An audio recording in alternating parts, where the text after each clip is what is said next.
alaikum wa rahmatullahi ta'ala wa barakatuh. May peace be upon you. Ladies and gentlemen, first of all, I would like to thank the organizer for inviting me to share some thoughts with all the distinguished personalities present. I do not know how much of what I say can make any difference to the situation in Palestine, where we witness every day for the past 1 month the barbarity of Israel conducting mass murder and genocide. But I am bound by a very basic principle in Islam when witnessing a grave injustice in which, if I am not capable of raising my hands and joining the fight, I must speak up and oppose the tyranny. And that is what I am doing. I am now 98 years old, and I have lived through numerous phases as the world evolved. I have witnessed the cruelties and atrocities of colonialism, the arrogance of the colonialists, and the hypocrisy of powerful nations. But the arrogance of Israel is its barbarity and colossal disregard for human values equals and most times surpass the horrors committed during the colonial past. Ladies and gentlemen, it is difficult to find words to describe the atrocities and horrendous cruelties inflicted by the Israelis on the Palestinians. These horrors perpetrated by the Israelis are brought right into our living room as we watch them on news channels and other sources of information on social media platforms. Then we ask ourselves, surely leaders of the Western world, the US and the UK in particular, have access to the same graphic images of children and babies being killed, dying horrific, suffocating death in rubbles of bombed buildings. On the one hand, these leaders of the so-called civilized world demand the third world to observe human rights and even animal rights, and show overbearing concerns over homelessness and poverty. And yet all these that they preach to the world are being stripped blatantly of the Palestinians. Worse, they are abetting the Israelis to deny Palestinians of their rights, their homes, while totally impoverishing them. They supply the arms and incendiaries, including phosphorus bombs, to Israel to conduct genocide on the Palestinians and deprive them of all their rights. Surprising as it may seem to most people, it is actually a consistent trait of leaders from these nations who are imperialists.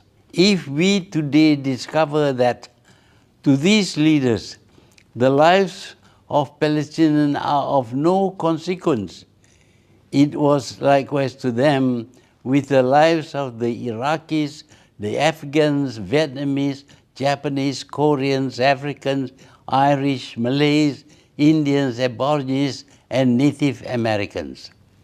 In the past, when they were pursuing their imperialistic dominance, they labeled freedom fighters with pejoratives, which I am sure we are all quite familiar with: barbarians, rebels, savages, uncivilized, infidels, recalcitrant, and of course, terrorists. As in the past, all these labeling are mere facade to distract the rest of the world from what was actually happening, the expansion of imperialism. For us we need to be steadfast in our support for the Palestinians and call a spade a spade. Israel is an occupying force committing genocide on Palestinians who are the occupied people. Israel is being abetted to commit the atrocities by the Western powers, whose hands are as bloodied as that of the Israelis with the blood of Palestinian children and babies. And let us be clear, in any language or definition, the occupier is the evil force, and those occupied are victims. Victims of occupations have every right to rise against their occupier. And Palestine had been occupied for more than 7 decades, and we should not let ourselves be taken for a ride by the modern-day imperialists who want to confine Israel's genocidal reaction to Hamas retaliation on October the 7th.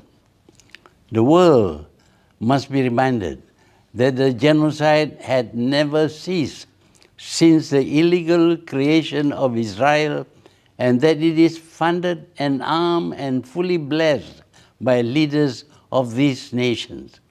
To sum up, the Palestinians are dealing with present-day imperialists and colonialists who stick together in the pursuit of their common interests, geopolitical dominance, which in turn ensure control over crucial regional resources.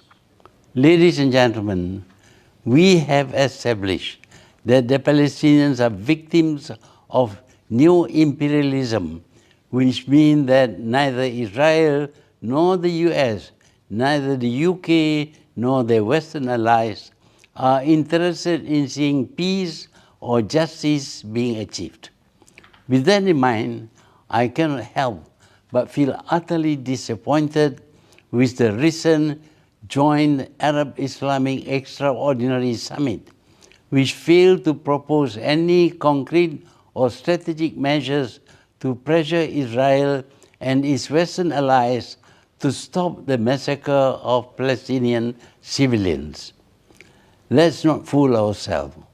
All the strongly worded communique, statements, demands, and condemnations directed towards Israel and its Western allies, in particular the United States, will fall on deaf ears.